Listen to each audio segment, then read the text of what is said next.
है वो सबका डिफरेंट हो सकता है, but for an like for a general and average point of view, it needs to be 1.5 weeks, not more than that. Okay. Okay. Yeah, I have a class. No, no, no, question. sorry for Okay. this. Thank you so much. Yeah, let it be.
Hello ma'am. Hello, Devashish.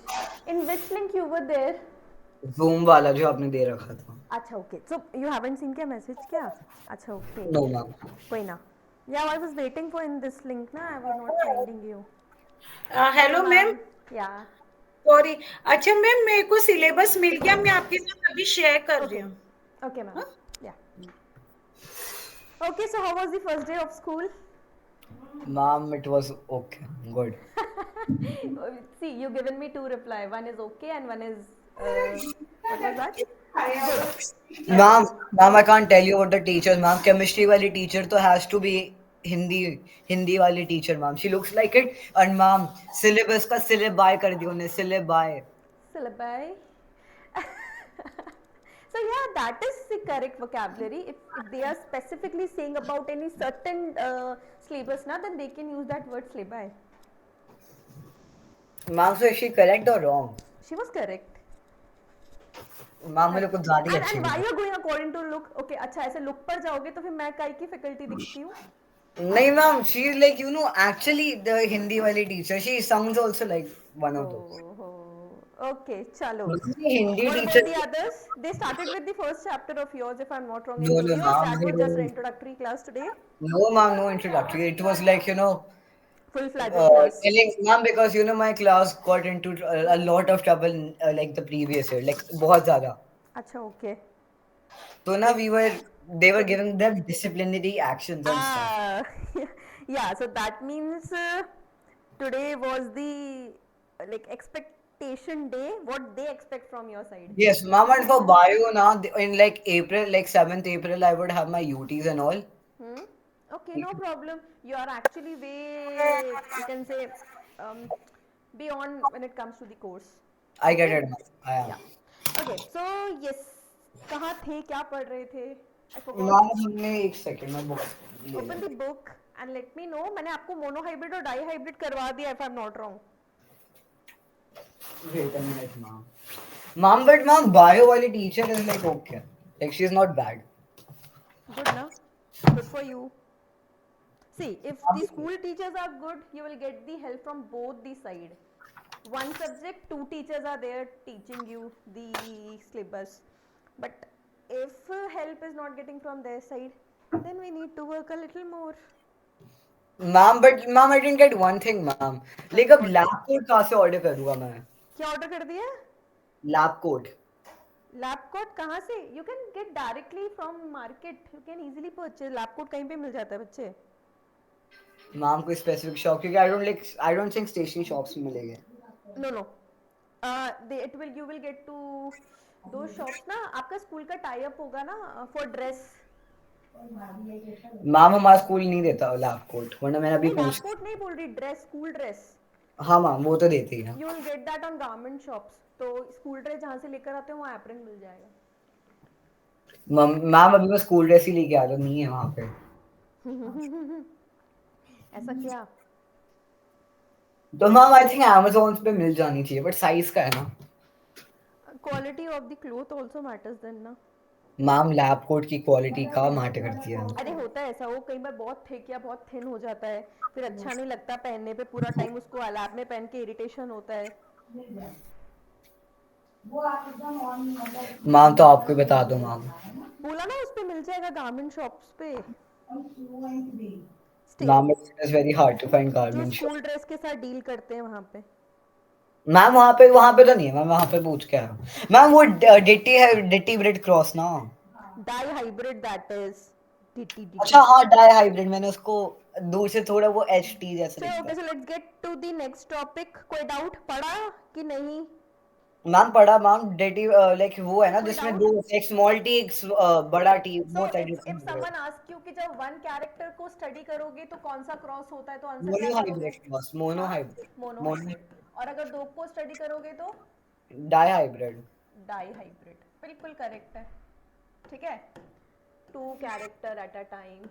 अब बात कर लेते हैं हम आज का topic, और आज हम स्टार्ट करेंगे विद दी। अब ये मेंडल ने क्या किया ना, इन्होंने मोनो हाइब्रिड क्रॉस को स्टडी किया, इन्होंने डाई हाइब्रिड क्रॉस को स्टडी किया, और सबको स्टडी कर कर इन्होंने कुछ जेनेटिक्स के बारे में यूनिवर्सल फैक्ट्स बताए।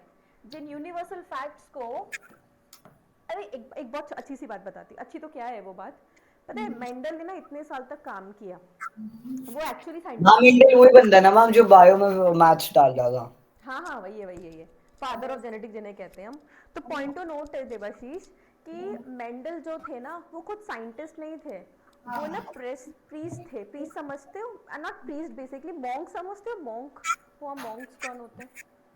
मैम मॉन्क्स वो बंदे होते हैं जो टकले होते हैं और नहीं नहीं नहीं नहीं, नो, मॉन्क्स आर दोस, मतलब they follow the religious pass. Catholics की अगर हम बात करें, ओके, सो वहाँ पर इनको हिंदी में पादरी कहते हैं, जो प्रीस्ट वगैरह पादरी। होते हैं ना। दे रीड, एक्चुअली मैं बताती हूँ, जो बाइबल रीड करते हैं ना चर्च के अंदर, उन्हें कहते हैं प्रीस्ट, ये मॉन्क्स जो होते हैं। तो ये कुछ ऐसे थे जब मैं मेंडल की बात कर रही हूँ, तो वो साइंटिस्ट नहीं थे।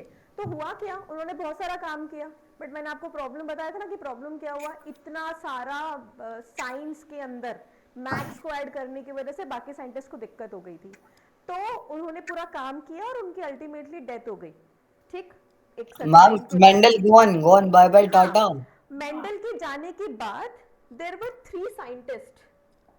कितने साइंटिस्ट? Three scientist. इन थ्री साइंटिस्ट ने इनके वर्क को रीडिस्कवर किया। क्या किया देवाशीष? रीडिस्कवर्ड। रीडिस्कवर्ड किसके काम को? मेंडल के। Mendel's work. और उन्हें अपने काम का क्रेडिट देने के लिए इन्होंने जो लॉज बनाए उन्हें बोला मेंडल लॉज ऑफ इनहेरिटेंस। क्या बोला? Mendel's law of inheritance. अब ये तीन लॉ हैं, लॉ ऑफ डोमिनेंस,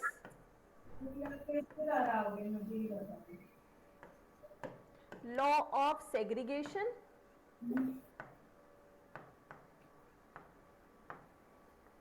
और तीसरा है law of independent assortment. First हो गया है और सेकंड और थर्ड बाकी है ना? Yes ma'am. लिखना चालू करो, यस मैम कर रहे हो। अच्छा हाँ, लिखना भी मैम, बट मेरी मैम क्लास वालों ने मैम लिखवाया नहीं मैम, ज्यादा मैं खुश था। हाँ, एक second. So there were three laws. हाँ, नहीं तो आपको बोलना पड़ेगा इस पर फ्रेंच पे डालने का तुमने लंबी के इसके पापा से बताइए। हाँ रीडिस्कवर्ड मैम, रीडिस्कवर्ड आपने क्या लिखा? मेंडल्स हो। Rediscovered Mendel's work. मैं क्या कह रही 5:30 पे जब आती है पढ़ने के लिए तो 5:30 to 6 इसको थोड़ा ब्रेक दे देते 6 बजे के रखते हैं। इन तीन साइंटिस्ट का नाम वैसे कोई पूछेगा नहीं आपसे, but still for the knowledge, Hugo de Vries, Correns and Tschermak, 3 scientist थे। हाँ हाँ हाँ। तो मुझे आप क्या बोला आपने, वापस बोलो कि इतना minus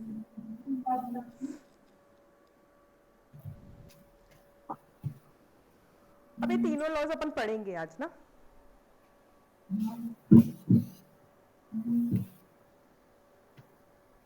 ma'am law of like second वाला क्या लॉ ऑफ सेग्रीगेशन, तो आज वापस देखो।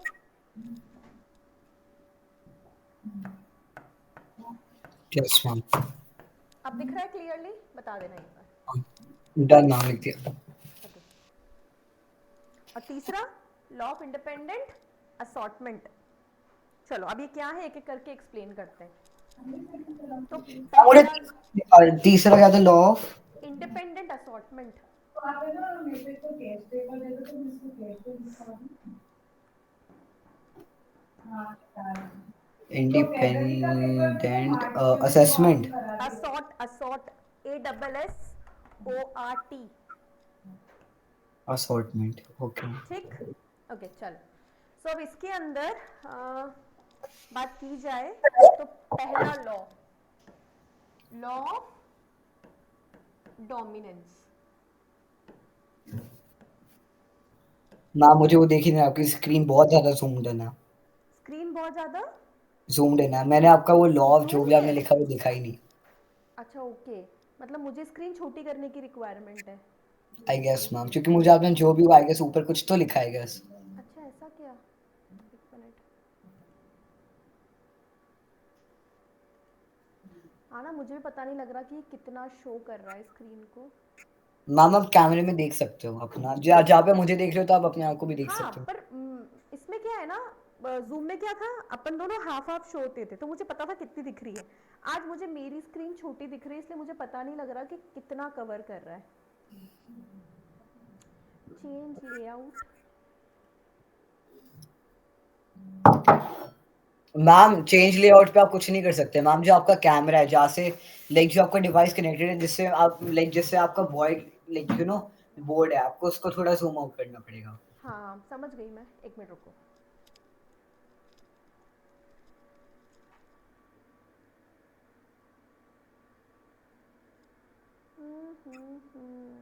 एक मिनट, मैं आ रही हूँ, जस्ट अ सेकेंड। कोई नहीं है क्या, कहाँ गए सब?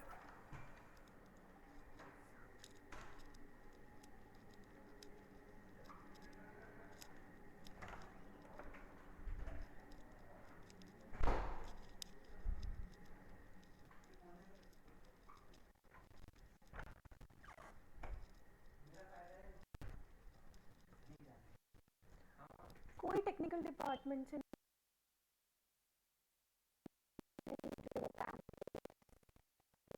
कोई नहीं है।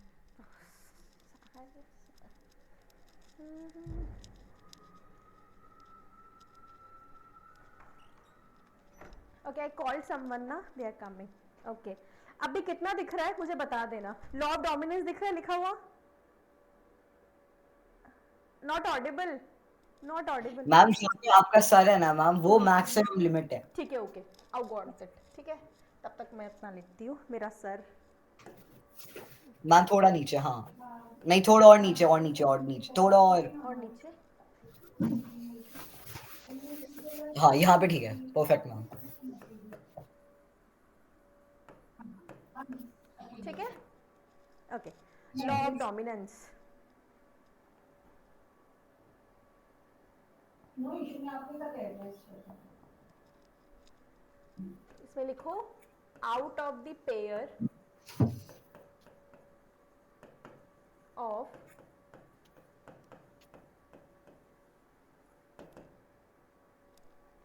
कहाँ तक दिखा, कितना दिख रहा है लिखा हुआ? आउट ऑफ दी, मैम आप बोल दो मैम मैं लिख लेता हूँ out of the pair of मैं यहाँ लिखती हूँ नीचे, मुझे दिख रहा है जहाँ तक है वो, यहाँ लिखती हूँ। और यहाँ पे ठीक है, out of the pair of contrasting character only, दिख रहा होगा आपको ये, है ना? Yes, ma'am. Only one is able to express in F1 generation.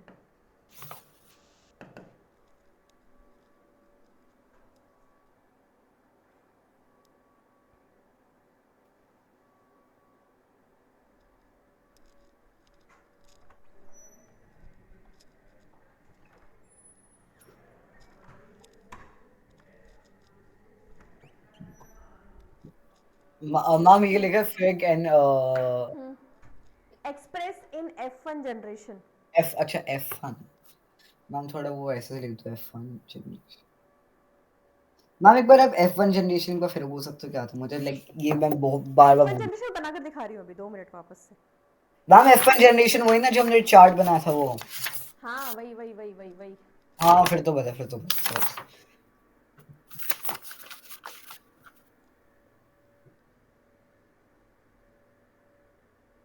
Ma'am वही ना स्मॉल टी बड़ा टी वाला। हेलो, कहाँ हो आप? अरे वो यहाँ चाहिए मुझे हेल्प ना, ये कैमरा बहुत ज़्यादा जूम इन हो रखा है, स्क्रीन नहीं है पूरी विजिबल उसको। हाँ, है ना?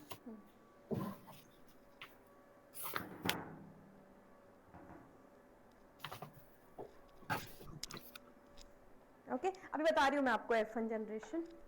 एक बार मोनोहाइब्रिड क्रॉस देखो, तब तक ये पूरा का पूरा लॉ मोनोहाइब्रिड क्रॉस से समझ में आएगा। Mono hybrid ma'am. Okay ma'am से मोनो मोनोहाइब्रिड में हमने पेरेंट्स बनाए हैं, जब हमने एक सिंगल कैरेक्टर को स्टडी किया है वो मोनोहाइब्रिड क्रॉस है। जिसमें हमने रिंकल्ड और राउंड वाले की बात करें वो ना। हाँ हाँ वही, रिंकल्ड और वो ले लो, या फिर वो वाला भी ले सकते हो आप कैरेक्टर, टॉल वाला ना।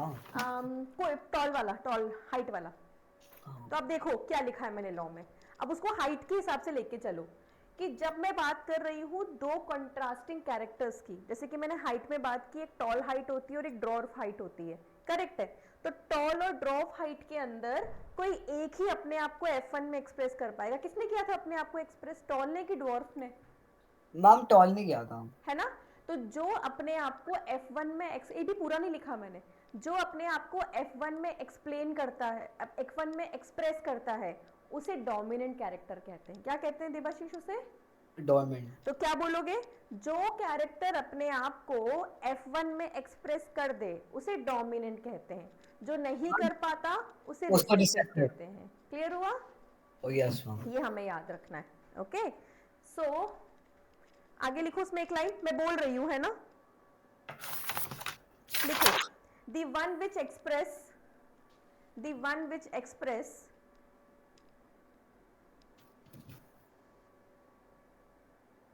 is the dominant character, The one which express is is the dominant character,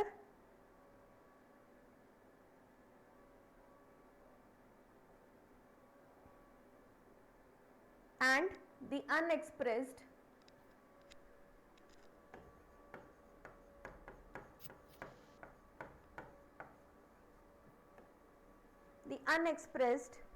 is the recessive character.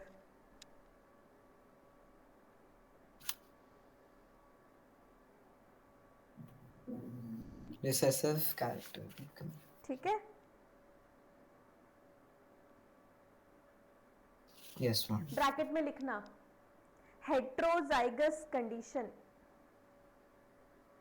हम कौन सी कंडीशन में बात कर रहे हैं? क्या है हेट्रोजाइगस। इसमें दिक्कत? आज दिक्कत ये है, देखो उसको सिर्फ इतना ही बोर्ड नजर आ रहा है,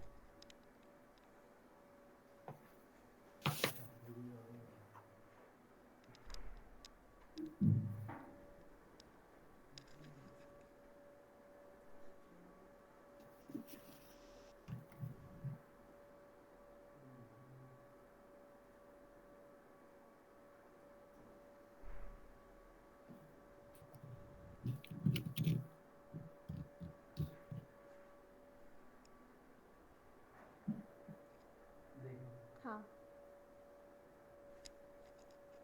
गेट दिखने लग गया। और हाँ हाँ हाँ, एक बार पूछ लेती हूँ। देवाशीष, अब वो ठीक है बोर्ड?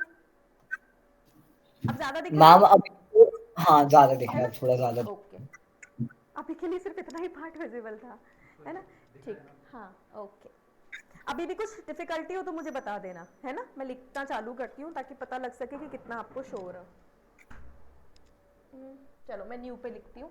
तो मैंने आपको क्या बोला, अब उसी में आगे आपको क्या लिखना है? मैंने आपको बोला, थोड़ा नीचे लिख, थोड़ा नीचे। हाँ, दिख रहा है? हम देख रहे हैं लॉ ऑफ।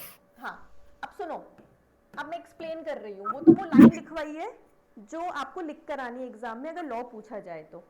अब पॉइंट टू बी नोटेड, हम कैसे समझेंगे इस लॉ को?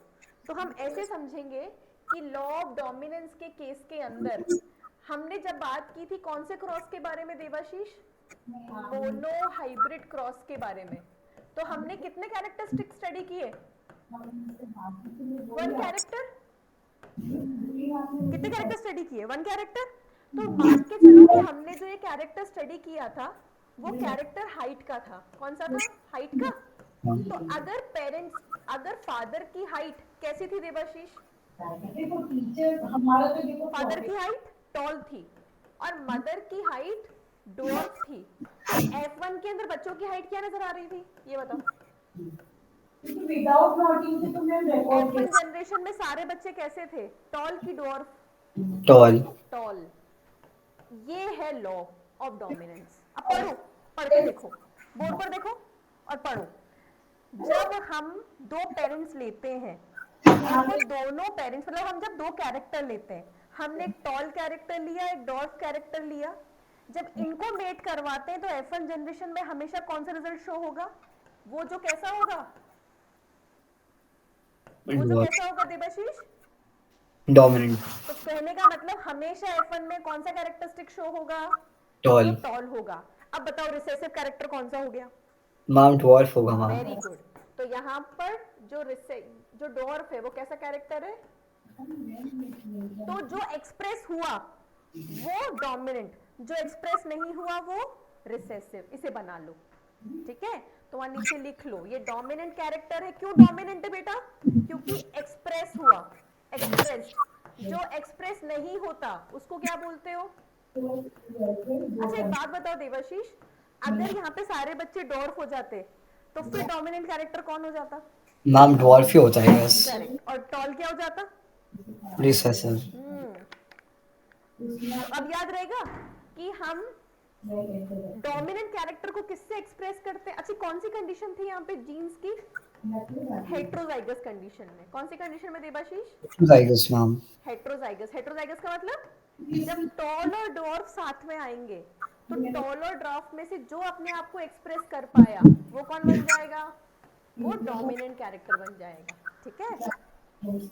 यस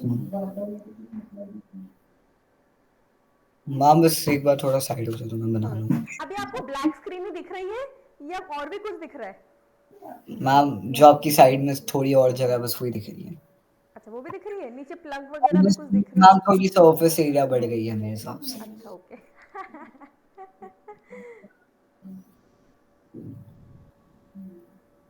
मैम छोटे बाल बहुत इरिटेटिंग है। क्योंकि मुझे कुछ और दिख रहा है और शायद आपको कुछ और तरीके से दिख रहा है बोर्ड। आपको येलो वॉल, उधर की तरफ वॉल दिख रही है क्या? नहीं, मुझे बस बोर्ड बोर्ड दिख रहा है और आप दिख रहे हो। अब ये ठीक है।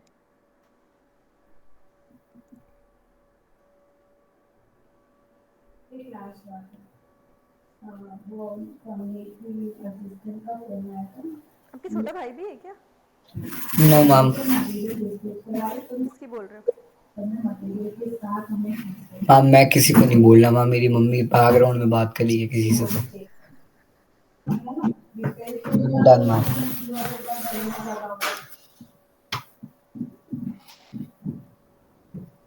Done ma'am. चलो next, second law. What is the second law? Law of segregation. अब ये लॉ ऑफ सेग्रीगेशन। अच्छा अब यूं भी याद रखना, लॉ ऑफ डोमिनेंस समझने के लिए हमें F1 जनरेशन के बारे में पता होना चाहिए, लॉ ऑफ सेग्रीगेशन समझने के लिए हमें F2 जनरेशन के बारे में पता होना चाहिए। सुना मैंने कुछ बोला? क्या बोला मैंने, रिपीट करो। मैम लॉ ऑफ डोमिनेंस के लिए हमें F1 जनरेशन चाहिए और लॉ ऑफ सेग्रीगेशन के लिए F2 चाहिए। करेक्ट, ठीक है। तो लॉ ऑफ हाँ सेग्रीगेशन क्या बोलते? मैम मैं सोचता हूँ मैम। हाँ नहीं नहीं, मैं इसलिए रिपीट करवा रही हूँ क्योंकि अभी F2 क्या है वो आप मुझे बताओगे, ठीक है। अब लिखो F2 इसके अंदर, मुझे क्या है? इसका दूसरा नाम भी है, law of purity of gametes. यहाँ पर ना सेक्सुअल रिप्रोडक्शन अप्लाई होता है देबाशीष। Okay ma'am. लिखना, नहीं तो इसे लेके आने की दादा लाइट जल्दी लाएंगे तो सिलेबस नहीं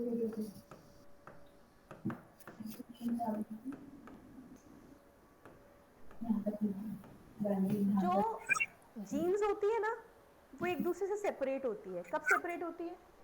ड्यूरिंग गैमीट फॉर्मेशन, सही है ना। डिप्लॉइड से हैप्लॉइड, हैप्लॉइड सेल बन जाते हैं। Yes ma'am. तो गैमीट फॉर्मेशन के टाइम पर कौन सेपरेट होता है? जीन सेपरेट होती है। Yes ma'am. During gamete formation.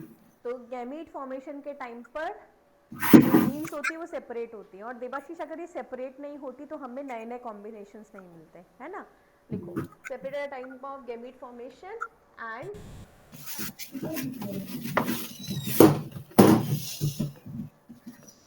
During zygote formation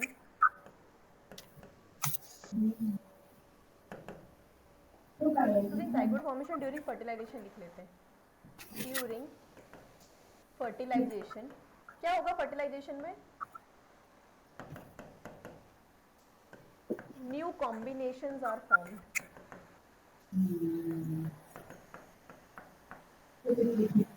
क्या फॉर्म होगा?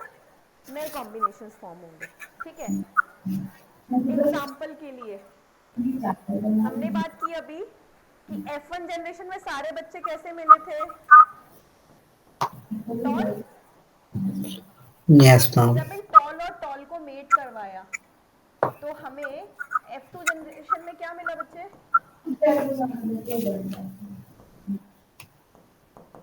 सारे टॉल मिले थे क्या वापस देबाशीष? मैम एक सेकंड मैम, ये अगर टॉल टॉल है मैम तो मैम फिर तो टॉल ही हुआ ना, और रिसेसिव भी टॉल ही हुआ। अब वो देखो मैंने क्या लिखा, F1 जनरेशन में कौन सी जनरेशन में मिले थे? F1 में टॉल मिले। अब टॉल टॉल को आपस में मेट करवाया तो F2 के अंदर भी सारे टॉल मिले थे क्या? कि कोई हाँ रेशियो मैम। मिला था? क्या रेशियो मिला था अपन को? मैम रेशियो का तो नहीं पता मैम मुझे। 3:1। अरे कौन सा रेशियो मिला था? 3:1 3 का। 3:1 का मतलब 3:1 मैम, वही ना मैम, एक ड्वार्फ 75% क्या मिले थे? टॉल। और 25% क्या मिले थे? ड्वार्फ। इसका मतलब देवाशीष, इसका मतलब कि जीन्स ने क्या किया? जीन्स ने क्या किया? जीन्स ने F2 में रिकम्बाइन किया। क्या किया जीन्स ने F2 में? रिकम्बाइन किया, मतलब नए कॉम्बिनेशंस बनाए। नए कॉम्बिनेशंस कैसे बनाए देवाशीष? उसके लिए हमने, नहीं दिख रहा होगा आपको, इधर बनाती हूँ। नए कॉम्बिनेशंस कैसे बनाए? उसके लिए हमने चेकर बोर्ड बनाया था नए कॉम्बिनेशंस के लिए, कि जब कैपिटल टी स्मॉल टी और ये आपस में जुड़ेगा तो नए कॉम्बिनेशंस देगा, कुछ इस तरह के। यस करेक्ट है। तो ये सारे नए कॉम्बिनेशंस क्यों बने देवाशीष? इसकी वजह बताओ, इसकी वजह क्या है? गैमीट फॉर्मेशन के दौरान ये क्या हो गए थे? सेपरेट हो गए थे, ठीक है। ये अब सुनो, गैमीट के पास कैपिटल टी स्मॉल टी दोनों जाएंगे, ओनली कैपिटल टी जाएगा या स्मॉल टी जाएगा? मैम दोनों। एक जाएगा ना देबाशीष, वो याद है? फीमेल्स के पास XX होता है, तो गैमीट के पास दोनों एक्स जाते हैं या एक सिंगल जाता है मदर से? Ma'am single job. है ना। फादर के पास XY होते हैं, तो आपके पास दोनों XY फादर से आए कि X मदर से आया और Y फादर से आया है? Yes ma'am. है ना, ये वही हो रहा है यहाँ पे। समझ में आया? गैमीट जब फॉर्म हुए तो क्या बने देवाशीष?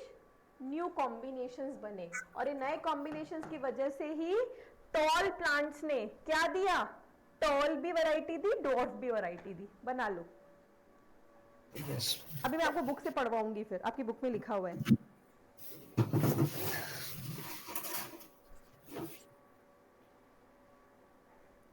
तो याद रखना, लॉ ऑफ डोमिनेंस और लॉ ऑफ सेग्रीगेशन दोनों को समझने के लिए मोनोहाइब्रिड क्रॉस समझा जाता है। बट जब अभी मैं बात करूंगी तीसरे लॉ की, that is law of independent assortment, वहां पर आप याद रखोगे कि उसको समझने के लिए डाईहाइब्रिड क्रॉस जरूरी है। Done, ma'am. ठीक, तीसरा लॉ,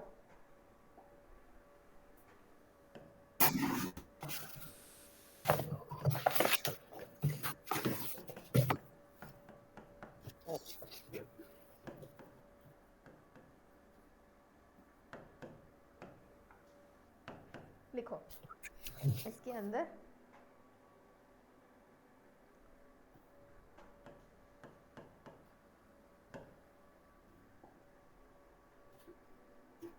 मामी लिख लिया मैंने, लॉ ऑफ इंडिपेंडेंट वाला कुछ लिखना था। देवाशीष एक बात, एक वर्ड मैंने गलत लिखा है यहाँ पे। सुनो, इधर देखो, इधर देखो, इधर देखो, इधर लॉ ऑफ सेग्रीगेशन लिखा है ना, इसमें मैंने 2 लिखा है ना, 2 पेयर, इसको 2 को 1 कर लो।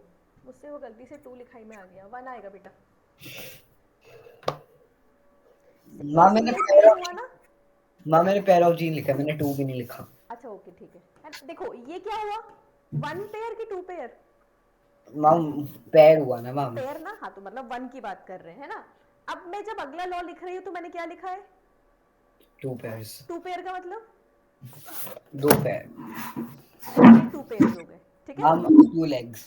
हाँ लिखो चलो। सो 2 पेयर ऑफ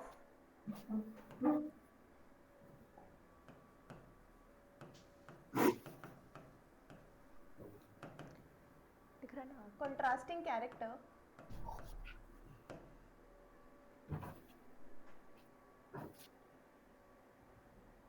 मैम आप फ्री हो के मुझे करना ना जी कॉल। मैम। डिस्ट्रीब्यूट अच्छा अच्छा मैंने कंसंट्रेट ऑन स्टार्स इंडिपेंडेंटली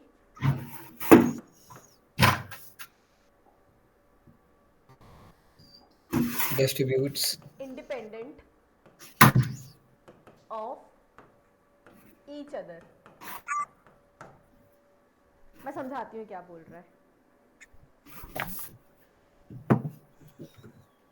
ये बोल रहा है कि जब मैं कौन सा क्रॉस स्टडी करूंगी, जब मैं डाई हाइब्रिड क्रॉस स्टडी करूंगी, तो डाई हाइब्रिड क्रॉस में मैं कितने कैरेक्टरिस्टिक स्टडी कर रही हूँ देवाशीष?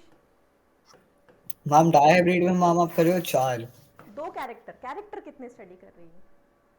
2। अच्छा हाँ मैम 2 मैम, बट अगर आप देखा जाए तो मैम अगर 2 कैरेक्टर्स कर रहे हैं तो 4 जी फैक्टर्स हुए ना। ट्रेट बेटा, वो ट्रेट हो गए ना। हाँ 4 ट्रेट्स हुए 4 ना फिर। ट्रेट, हाँ ये सही है, ठीक है। 2 कैरेक्टर्स एंड 4 ट्रेट। तो एक बात बताओ, आप जरूरी है क्या कि हमेशा आई कलर और हेयर कलर फादर से ही आए, या हमेशा हाइट का फैक्टर मदर से ही आए? नेसेसरी नहीं है ना। इसका मतलब ये मैम कह रहा है जो कैरेक्टर्स हैं वो एक डिफरेंट कॉम्बिनेशन फॉर्म कर रहे हैं, ठीक। तो यहाँ पर ये हो रहा है देवाशीष कि अगर हम बात कर रहे हैं कि एक हाइट का कैरेक्टर है और दूसरा सीड की शेप का कैरेक्टर है, ये जरूरी नहीं है कि हमेशा टॉल और राउंड ही सीड मिलेंगे। जरूरी है क्या कि पी के हमेशा हमें टॉल और राउंड सीड्स ही मिलेंगे? नहीं ना। याद है हमने रेशियो स्टडी किया था, रेशियो याद है 9:3:3:1 का, यस है मैम। ना। उसमें हमें क्या हुआ था, 9 मिले थे टॉल एंड राउंड, जबकि 3 मिले थे हमें टॉल एंड रिंकल्ड। याद आया है ना। Yes. 3 मिले थे हमें, 1 मिला था हमें डॉर्फ और रिंकल्ड, और हमें 3% मिले थे वहां पे डॉर्फ और राउंड। ये सब कुछ अलग अलग क्यों बन रहे थे?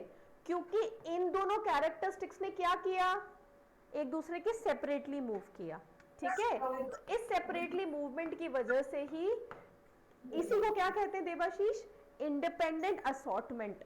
जैसे कि आप अभी अपने स्कूल जाते हो, स्कूल में आपका कोई बेस्ट फ्रेंड होगा, तो जरूरी है क्या कि आपका बेस्ट फ्रेंड आपके साथ स्कूल में है तो वो कॉलेज में भी आपके साथ होगा? Not necessary.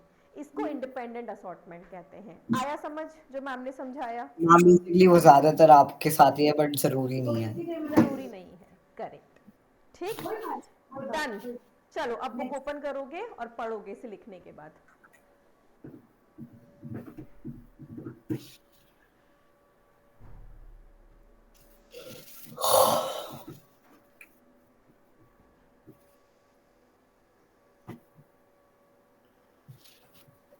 बुक पढ़ी थी एक कभी?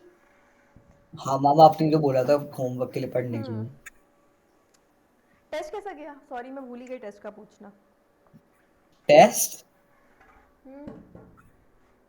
मैम वो तो इजी था, मैंने आपको भेजा नहीं। हाँ मैं तो पूछ रही हूँ कैसा गया, अभी चेक नहीं किया मैंने। मैम याद नहीं मैम। चलो डिस्कस करूँ पेपर? मैम बाद में करेंगे मैम। ठीक है। और मुझे याद नहीं मैम मैंने कौन सी बुक में किया था। हाँ ये आपको मिलेगा लास्ट पेजेस पर, बिल्कुल आखिरी में। मैम पेज नंबर कौन सा है? अब मेरे पास पेज नंबर है 30, 29-30। मेंडल मेरा हेडिंग डल रही होगी आपको, ये मैं topic Mendel experiment on inheritance. Mendel. Ma'am मुझे मेंडल नहीं मिल रहा। मेंडल मैंने कहा था। ना लास्ट पेजेस पर है। लास्ट पे क्या है आपको याद आया? वो टेबल भी तो देखा था अपन ने, वो फ्लावर्स जो हाँ कलर्स मेंडल्स के लॉ ऑफ कलर। इनहेरिटेंस हाँ 3.12। ठीक है, यस।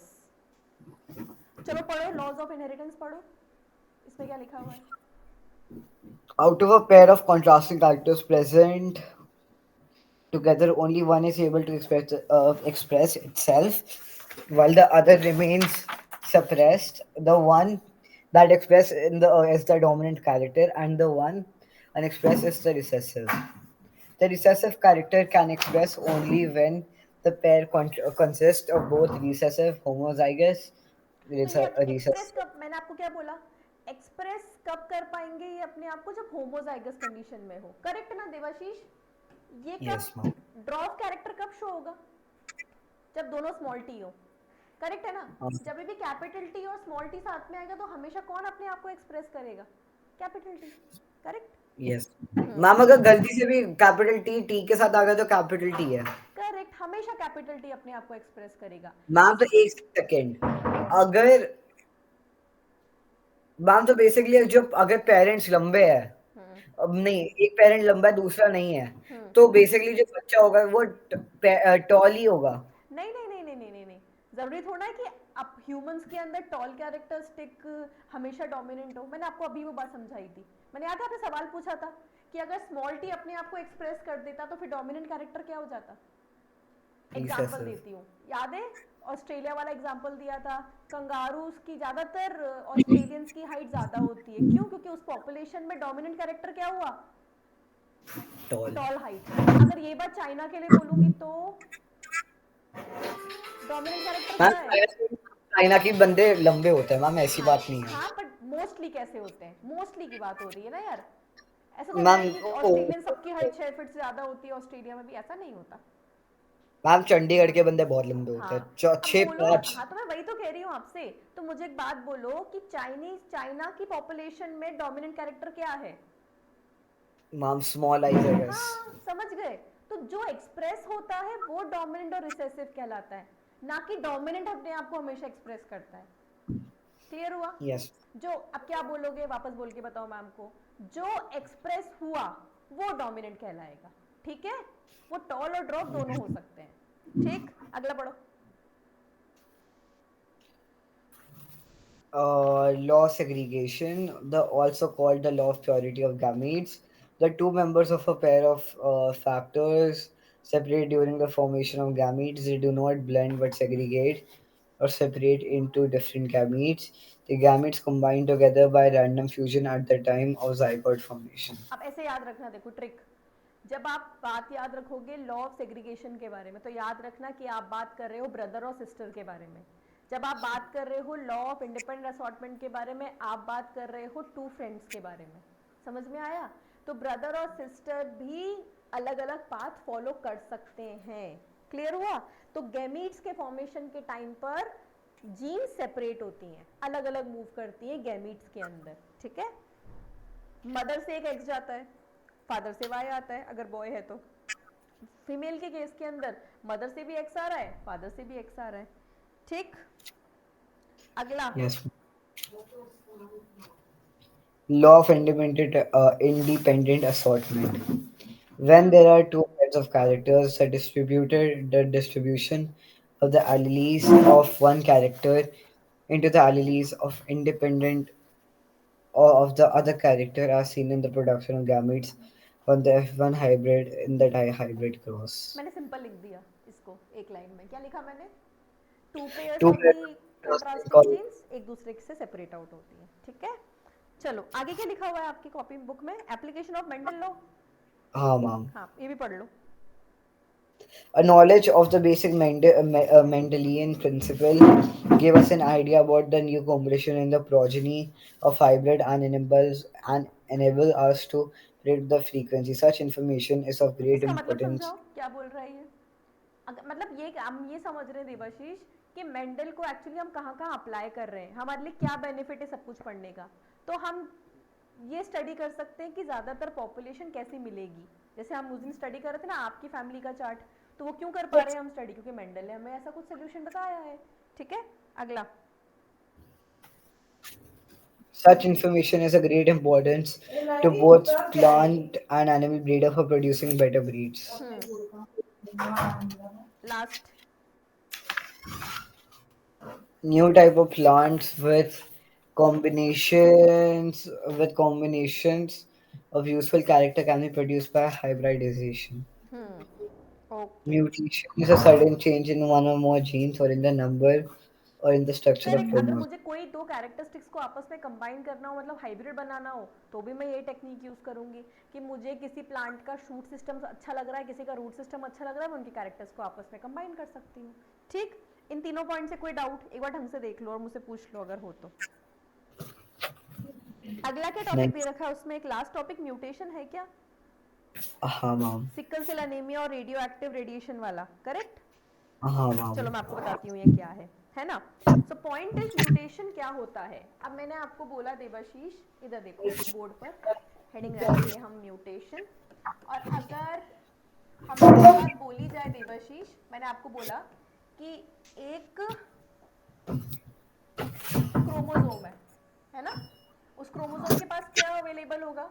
उस क्रोमोसोम के पास डीएनए होगा, करेक्ट है? और इस डीएनए के ऊपर स्पेसिफिक जो सीक्वेंसेस है उनको अपन क्या बोल रहे हैं? सीक्वेंसेस को क्या बोल रहे हैं? जीन्स बोल रहे हैं। तो पॉइंट इज, मान के चलो देवाशीष कि उसका कुछ ऐसा सीक्वेंस था, इधर देखो, कहाँ गए? मैं ही हूँ. हाँ, मान के चलो कि उस जीन का कोई ऐसा सीक्वेंस था, तो उस सीक्वेंस, एक मिनट, तो उस सीक्वेंस के अंदर अगर मैं कोई चेंज कर दूं देवाशीष, तो मुझे एक बात बताओ, क्या सीक्वेंस में कोई चेंज करने की वजह से क्या कैरेक्टर भी चेंज हो जाएगा? नहीं मैम.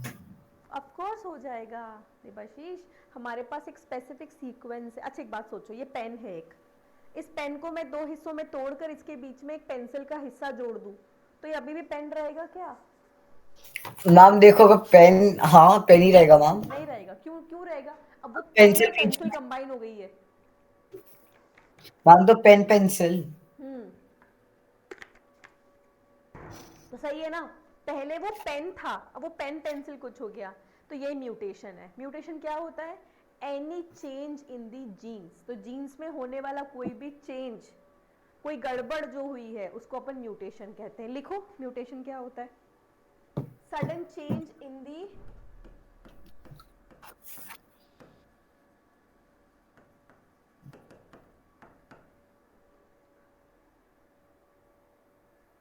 इन वन और मोर, लिख देते हैं यहाँ पे, इन वन और मोर जीन्स। जीन्स में होने वाले किसी भी सडन चेंज को हम म्यूटेशन कहते हैं। और इवन इट कैन बी और change in number of chromosome और देयर स्ट्रक्चर। इवन अगर क्रोमोसोम में कोई गड़बड़ हो जाए, उसके स्ट्रक्चर में कोई चेंज आ जाए, तो उसको भी म्यूटेशन कहेंगे। एग्जाम्पल के लिए दे रखा है सिकल सेल अनीमिया। जानते हो सिकल सेल अनीमिया क्या होता है? कभी सुना है? नहीं मैम, पता है सिकल सेल आपको? नहीं। मैं आपको एक बहुत इंटरेस्टिंग बात बताती हूँ। अफ्रीका की ज़्यादातर पॉपुलेशन को ना मलेरिया नहीं होता। पता है आपको ये बात? मैम उनको पानी नहीं मिलता तो मैम मच्छर कहाँ से आएंगे? ऐसा कुछ नहीं है, पानी नहीं है अफ्रीका में। ओहो, आज ही पता लगा मुझे ये तो। मैम मेरे हिसाब से तो हाँ। नहीं, अच्छा खासा पानी है। क्यों नहीं होता मलेरिया? अभी वजह बताती हूँ, ठीक है? ये लिख लिया? चलो, बड़ा यस मैम। इंटरेस्टिंग फैक्ट है। तो म्यूटेशन का एग्जाम्पल है पहला, सिकल सेल अनीमिया। अनीमिया तो सुन रखा होगा वर्ड। हाँ मैम। अनीमिक क्या होता है anaemia? Ma'am basically I guess night blindness and all. नहीं नहीं बेटा, मैम अनीमिया। विटामिन डेफिशिएंसी से होता है, इतना पता है। Anaemia is a problem regarding the blood cells. क्या होता है अनीमिया? उनका ब्लड सेल। नंबर कम हो तो। अच्छा एक बात बताओ, आरबीसी का काम क्या होता है देबाशीष? ऑक्सीजन देना। क्या? ऑक्सीजन दे। आरबीसी के पास होता है हीमोग्लोबिन, और इस हीमोग्लोबिन के साथ कौन जुड़ता है? ऑक्सीजन जुड़ता है। और कहाँ पहुंचता है? Different cells of body. या डिफरेंट पार्ट्स लिखे ना, सेल्स को क्यों पहुंच रहा है? Different parts of body. अच्छा, आरबीसी की शेप क्या होती है? मैम वो होती है गोल सी। मैम रुक जा, मैं बोलूंगा।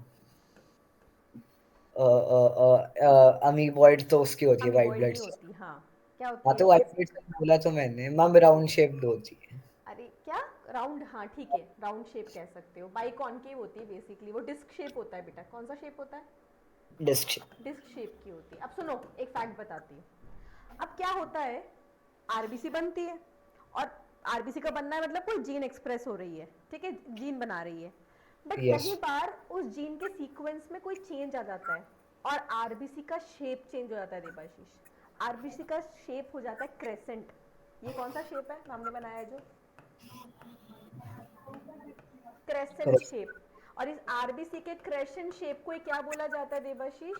Sickle shape. कौन सी शेप? Sickle shape. हाँ। और ऐसा डिजीज, ऐसा जेनेटिक प्रॉब्लम, ये जेनेटिक डिसऑर्डर कहलाता है। ऐसा जेनेटिक डिसऑर्डर मतलब जीन्स के अंदर डिफेक्ट की वजह से हो रहा है, जिसके अंदर आरबीसी का शेप चेंज हो जाता है। इसे क्या कहते हैं देबाशीष? Sickle cell anaemia. क्या कहते हैं? सिकल सेल क्या अनीमिया। बोला मैंने? सिकल सेल अनीमिया क्या है? जहां पे आरबीसी का शेप डिस्क कैसा है। हो जाता है? क्रेसेंट या फिर सिक्कल हो जाता है। अब इसका शेप डिफरेंट होने की वजह से अब उतना ज्यादा ऑक्सीजन के साथ हीमोग्लोबिन बाइंड नहीं कर पाता, तो ऐसे लोगों के अंदर ऑक्सीजन की डेफिशिएंसी होना चालू हो जाती है। But point to be noted, मैंने आपको बोला ना कि इन लोगों को मलेरिया कम होता है जिनको सिक्कल सेल होता है। क्यों? क्योंकि जो मलेरिया का पैरासाइट होता है उसका नाम प्लाज्मोडियम है, और प्लाज्मोडियम आरबीसी में रहता है। अगर आरबीसी का शेप चेंज होता है ना, वो उनको डिटेक्ट नहीं कर पाते, तो ऐसे लोगों को आरबीसी, ऐसे लोगों को मलेरिया नहीं होता। समझ आया? मैम ये गंदी चीज है, अच्छी चीज है। अच्छा हुआ ना मलेरिया नहीं हो रहा। नहीं नहीं, पर ये डिजीज होना तो अच्छी चीज नहीं है, ठीक है? तो देखो लिखा हुआ है, सिक्कल सेल एनीमिया पढ़ो आपकी बुक के अंदर। It is a blood disease caused by the gene mutation. The mutation causes the change in the DNA resulting in the production of the sickle shape RBC. इसे बना लेना बेटा। No. या लिख लेना जीन डिफेक्ट्स।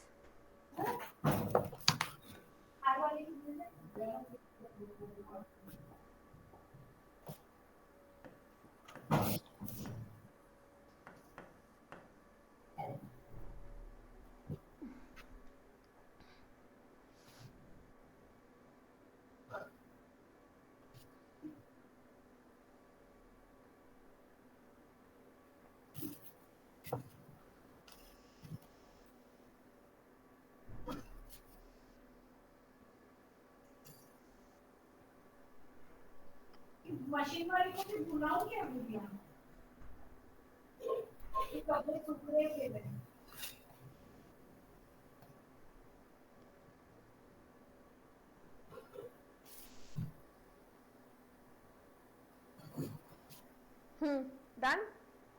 मैम एक second ma'am बस।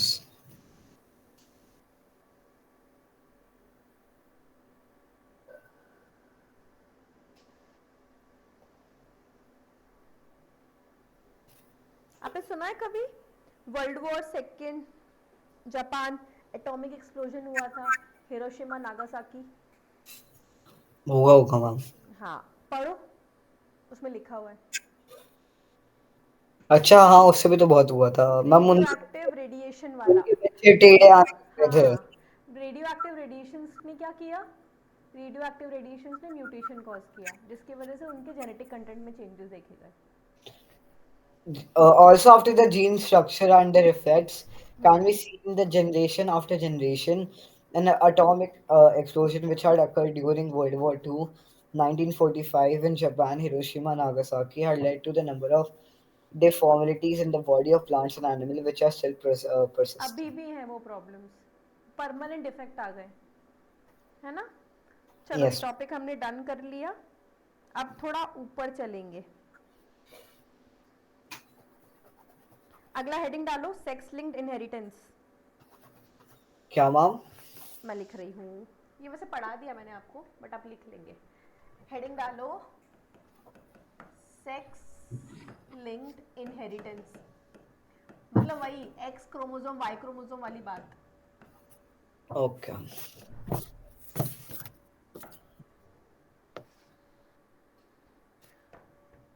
तो अब इसमें क्या होता है ना, कुछ जो कैरेक्टरिस्टिक्स होते हैं देवाशीष, वो एक्स लिंक्ड कैरेक्टर्स होते हैं। कैसे होते हैं देवाशीष? Explain. एक्स लिंक्ड होने का मतलब वो जीन्स कहाँ पर एग्जिस्ट कर रही है? एक्स क्रोमोसोम के ऊपर। किस पर Yes. एग्जिस्ट कर रही है? एक्स पर। और कुछ क्या हो जाएंगी? Y Why? लिंक्ड। मतलब कौन से क्रोमोसोम पर एग्जिस्ट कर रही है?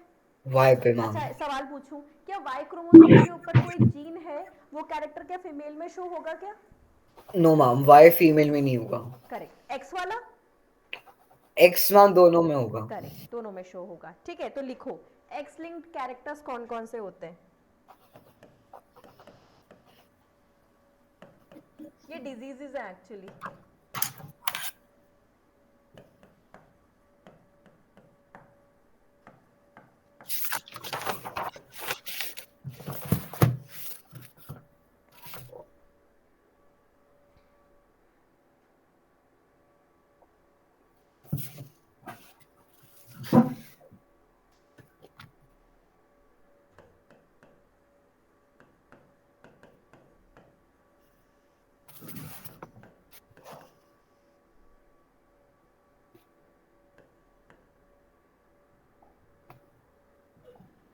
कभी किसी के कान पर बाल देखे हैं आपने? मैम मेरा आए थे मैम। क्या? मेरा एक आया था मैम अंदर हाँ। वाइट। कभी किसी गर्ल के देखे हैं आपने कान पे बाल? मैम मैं उनके कान नहीं देखता। क्या? का point to be noted, girls के केस में आपको कभी कान पे बाल नहीं दिखेंगे। कान, है ना? इस प्रॉब्लम, इस कैरेक्टरिस्टिक को हाइपर ट्राइकोसिस ऑफ ईयर्स कहते हैं, कान पे बाल आना। ये मेल कैरेक्टर होता है। ऐसे ही पैटर्न बाल्डनेस, बाल्डनेस मतलब, बाल्डनेस मतलब मैम देवाशीष, क्या होना? गंजा होना, है ना? तो एक सर्टन देखा है मेल्स को, या बीच में से टकले हो जाते हैं, मतलब यहाँ से बाल चले जाते हैं। फीमेल्स में नहीं, मेल्स में ज़्यादा ऐसा होता है। तो ये वाई क्रोमोसोम का कैरेक्टर है, इसीलिए तो मेल्स में देखने को मिलता है। मैंने इसलिए आपसे पूछा था कि वाई पे कोई कैरेक्टर होगा तो मेल्स में देखने, फीमेल्स में देखने को मिलेगा क्या? नहीं मिलता। नहीं मैम। ठीक है। जबकि कलर ब्लाइंडनेस जानते हो, यस मैम। कुछ कलर्स को आइडेंटिफाई नहीं कर पाते। अब कलर ब्लाइंडनेस मेल को भी हो सकती है, फीमेल को भी हो सकती है, क्योंकि उसका इनहेरिटेंस एक्स क्रोमोसोम से होता है। हीमोफीलिया जानते हो? हीमोफीलिया लिखा है मैंने। मैम तो यही तो हुआ है गस। नहीं हीमोफीलिया नहीं जानते मैम। हीमोफीलिया बेसिकली बेटा एक ब्लड क्लॉट, ये ना उसकी फैमिली को है, क्वीन विक्टोरिया, उनकी फैमिली में डिजीज रन करता है हीमोफीलिया। इसमें ना आपने, अच्छा, कभी कट लग जाता है देवाशीष अपन को, तो क्या होता है? मैम वो हील करता। धीरे धीरे, उसको क्लॉटिंग कहते हैं, जानते हो? हाँ मैम। है ना? हाँ, वो क्लॉटिंग हो पाती है एक फैक्टर की वजह से। अगर किसी में वो फैक्टर नहीं बनता तो इसका मतलब छोटा सा कट लगने के बाद भी वहाँ पे बड़ी सी इंजरी हो जाएगी, बहुत जल्दी भर नहीं पाएगी। वही हीमोफीलिया है। हीमोफीलिया में ब्लड क्लॉट होना कम हो जाता है या बंद हो जाता है। इसीलिए दिखा है क्वीन विक्टोरिया बाकी लोगों को वो हमेशा ग्लव्स पहन के रखते हैं हाथों पे, ज़्यादातर अपने आप को कवर रखते हैं इसलिए, क्योंकि उनको कोई कटवट ना लगे, उनको एक छोटी सी इंजरी भी बहुत भारी पड़ सकती है। ठीक है, चलो अब ये जो मैं आपको बता रही हूँ ये लिखा हुआ है। अब चलो मैं केसेस पढ़ाती हूँ आपको, आपके केसेस भी दे रखे हैं। पेज नंबर 26 ओपन करो। सेक्स लिंक इनहेरिटेंस टॉपिक कहीं दिख रहा है क्या? मिडिल में। हाँ 26 पेज पर है, हेडिंग यही है, सेक्स लिंक इनहेरिटेंस। मैम हाँ यही है, इस पे है। यस मैम है। ठीक है, यहीं पर ही सेक्स लिंक में आगे लिख लेना, appearance of character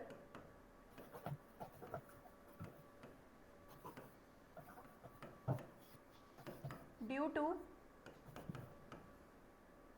jeans present हाँ, ऑन, क्या लिखना था, क्या लिखना था?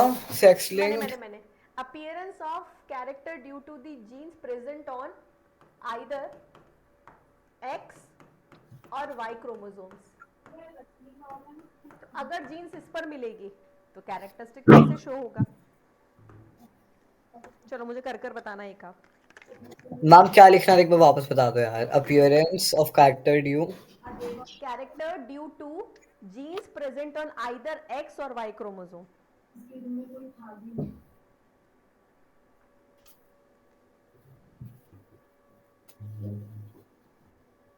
अभी ये जो फेडरेशन वाला वो लाके यहाँ रख दें, वो जाएगा और ले जाएगा। दीदी वो इधर ही रहेगा, मत छू उसको। ठीक है, एक चलो सेकंड। आपको पेज नंबर मिला जो मैं बता रही थी? एक्स और वाई क्रोमोसोम, यस मैम। हाँ मैम बोलो। वो पेज मिला सेक्स लिंक इनहेरिटेंस वाला बुक में? चलो एक केस स्टडी करते, आप लिखना ऐसे केस 1। केस 1 देबाशीष ये है कि जो मदर है, और ये मुझे ना ये मेरा फेवरेट टॉपिक है देबाशीष। Okay ma'am. हम केस स्टडी कर रहे हैं, डिजीज है कलर ब्लाइंडनेस। हमें ये ढूंढना है देबाशीष, ये मैं वही सिखा रही हूँ आपको जो उस दिन हाइट वाला कैरेक्टर सिखा रही थी ना आपकी फैमिली का, वही सिखा रही हूँ कि केस है कलर ब्लाइंडनेस का। ठीक है, अब जब हम मदर की बात करें तो मदर नॉर्मल है, मतलब मदर को कलर ब्लाइंडनेस नहीं है। ठीक है, यस। जबकि फादर है, फादर कलर ब्लाइंड है। क्या है फादर? Colour blind. अब मुझे एक बात बताओ, अगर मैं आपको ऐसा कैरेक्टर देती हूँ तो मुझे चांसेस बताओ कि इनके कितने बच्चों को कलर ब्लाइंडनेस होने के चांसेस हैं? मैम इनके बच्चों को कलर ब्लाइंड होने के चांसेस है, एक सेकेंड तो मैं इसको करता हूँ, ई बड़ा ई छोटा ई। पहले पहले पहले पहले हाँ रुको रुको रुको रुको रुको रुको देबाशीष, दो बातें यहाँ पे लिखना रह रहा है, इतनी जल्दी नहीं दिखानी है। इधर देखो, इधर मदर के पास कौन से क्रोमोसोम होंगे? एक्स। एक्स, ठीक है, और फादर के पास एक्स वाई। अब मुझे बताओ कलर ब्लाइंड की जीन कहाँ पर मिलेगी? मैम एक्स में मैम तो 75% था। मतलब कहाँ मिलेगी? इसको ऐसे लिखते हैं बेटा, ये दिख रहा है कलर यस। ब्लाइंड की जीन किसके साथ अटैच्ड है? X father. क्रोमोसोम। किसका एक्स क्रोमोसोम? फादर का। फादर का एक्स क्रोमोसोम। ठीक है, अब मुझे बना के बताओ कितने बच्चों को कलर ब्लाइंडनेस होगा और उन बच्चों में से कितनी गर्ल्स और कितने बॉयज होंगे। इसके लिए आपको चेकर बोर्ड बनाना है, फटाफट से बनाओ। मैम क्या बनाने को वापस चेकर बताना प्लीज। बोर्ड, डब्बा, टीटी वाला, पीटी। कुछ याद आया?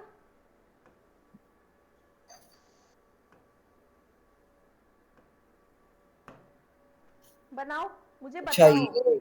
मुझे बताओ कितनी गर्ल्स को कलर ब्लाइंडनेस होगा, कितने बॉयज को कलर ब्लाइंडनेस होगा?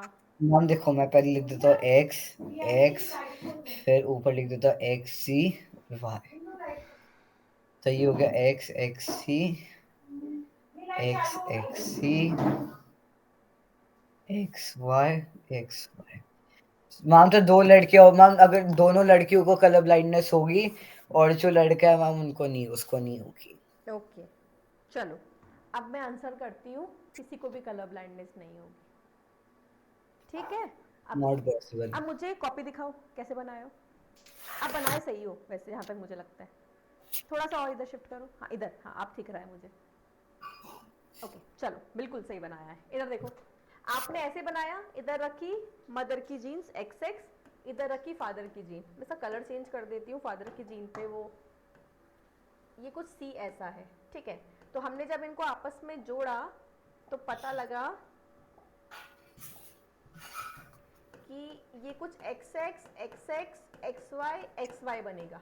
अब आपके हिसाब से मैम, क्योंकि C गया यहाँ पे, C गया यहाँ पे, ऐसे बनाया था देवाशीष, सही हूँ मैं? यस। है ना? तो इसके हिसाब से सारे बॉयज क्या होंगे? नॉर्मल। ये आपने बिल्कुल सही बोला है कि बॉयज क्या होंगे?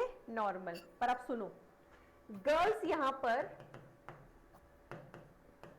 नॉर्मल विजन की होगी बेटा, है ना? मतलब गर्ल्स भी नॉर्मल ही देखेंगी, उनको कलर ब्लाइंडनेस नहीं आएगा।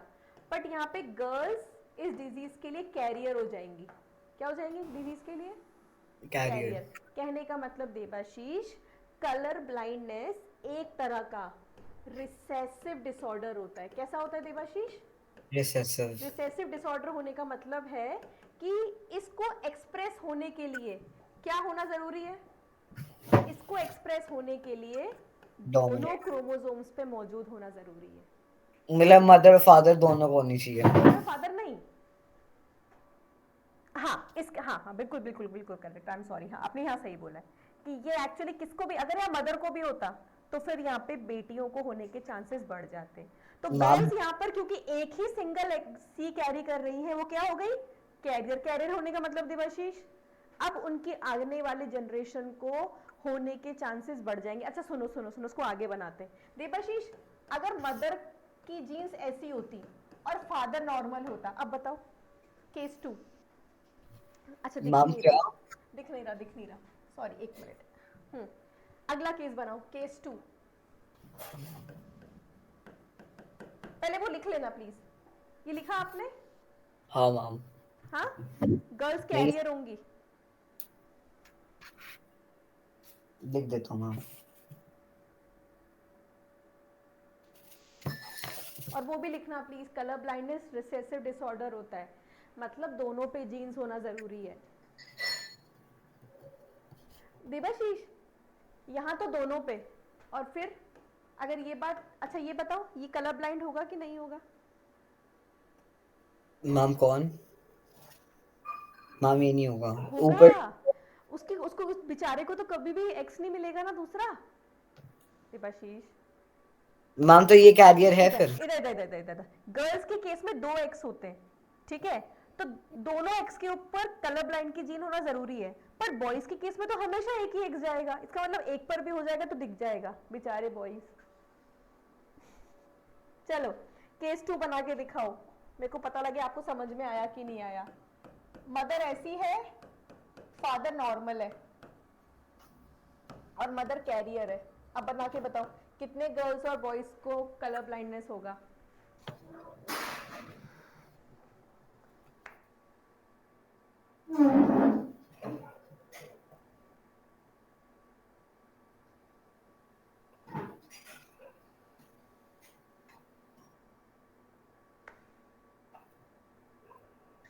मैम बस एक लड़के को होगा।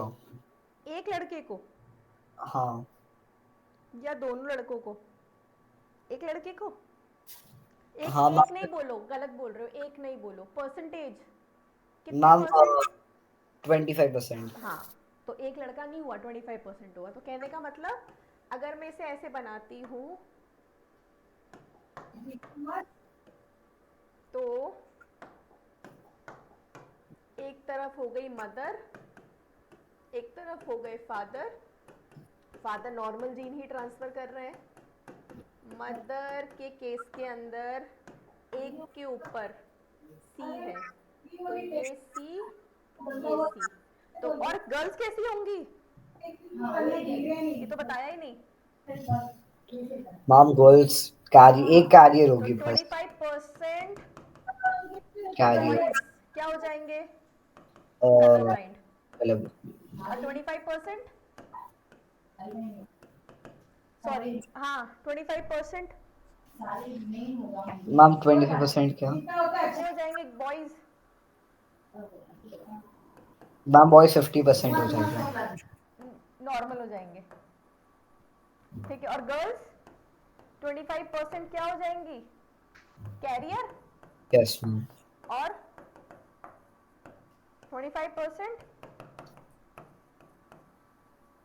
नॉर्मल गर्ल्स, ठीक है। Yes ma'am. चलो डन, वेरी गुड। तो meet you in next class फिर। हाँ, अब एक और बात बताऊं मैं आपको। अब इसके बाद अभी आपकी फिजिक्स की क्लास है ना, मैम लेंगी क्लास आज से आपकी। आपका डीपीपी डिस्कशन रह रहा है पिछले टॉपिक का, सर करवा देंगे वो आपको। मैम एक काम, मैम इसे डिस्कशन की जरूरत नहीं है। मैं आपको क्लास के बाद एक बार ढूंढ के आपको भेज ही दूंगा मैं, फिर मैम या सर जो भी आप इनको आप भेज ग्रुप में देना। भेज देना, वहीं पर सर देख लेंगे उसे, ठीक है। Okay ma'am. ओके, बस बाय। मैम कोई डीपीपी कौन सी डीपीपी? आप दोगे? कौन सी डीपीपी दे रही हूँ मैं? दे दो मैम कोई, फिर अगर नहीं दे अभी रहे हो थी तो। ना, ग्रुप में भेजी तो होगी मैंने। डीपीपी कौन सी भेजी थी? मैम वो कर ली। कौन सी भेजी थी, मुझे याद नहीं है, याद दिलाओ। अभी सारी भेजी थी मैंने, सारी कर ली। मैं आपको अगली क्लास में डिस्कस कर दूंगा। हाँ टॉपिक भाई, टॉपिक सेल वाली, cell cycle and cell division भेज दी है मैंने सारी, है ना। कर अगली ली। क्लास में डिस्कस कर लेंगे अपन वो। Okay, bye ma'am. इसको पढ़कर आना, सेक्स लिंक्ड इनहेरिटेंस वाले टॉपिक को बुक से, ठीक है। Bye ma'am. बाय।